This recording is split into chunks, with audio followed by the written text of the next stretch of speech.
It's disheartening to note that several of them have been subjected to online abuse due to their decision to participate on this panel. And NASA's security team is actively addressing this issue. We at NASA are acutely aware of the considerable public interest in UAP. However, it's critical to understand that any form of harassment towards our panelists only serves to detract from the scientific process, which requires an environment of respect and openness. Now, every member of our team is a recognized authority in their respective field, and they have our unequivocal support. NASA stands in solidarity with them, advocating for a respectful discourse that befits their expertise and the significance of their work. Thanks. Before I begin, though, I really do want to double down on Dan's words, that it is really disheartening to hear of the harassment that our panelists have faced online, all because they're studying this topic. NASA stands behind our panelists, and we do not tolerate abuse. Harassment only leads to further stigmatization of the UAP field, significantly hindering the scientific progress and discouraging others to study this important subject matter.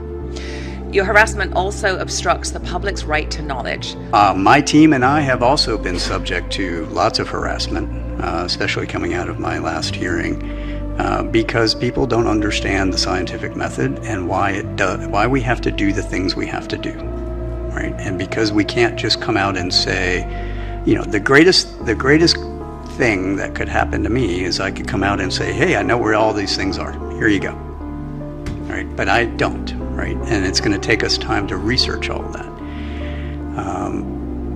People want answers now, and so they're actually feeding the stigma by exhibiting that kind of behavior to all of us. Right, that is a bad thing. Where can NASA help? I made that recommendation on NASA should lead the scientific discourse. We need to elevate this conversation. We need to have this conversation in an open environment like this where we aren't going to get harassed. Anti-Semitic alt-right bigots like Tupacabra, Full Stack Logan, Hey Ocean, Beverly Holmes, and Official Tiff are not part of the UFO community. They are bugs that crawled in through the floorboards. Same for disinfo pieces of shit like Lou Angeles, The Black Vault, and Middle of Mayhem. These roaches need to be exterminated. Oh yes, and that is well underway. Trust.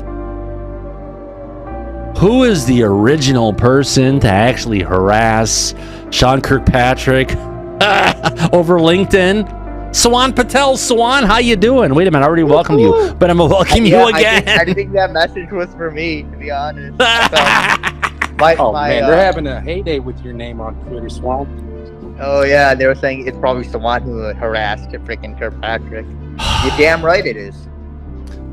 That's a good thing. That is a good thing, because you'd rather be on top of it than underneath it. We need to hold these fuckers accountable. Yeah. Swan's hard-nosed, man, and I don't think they like it. I like it, though.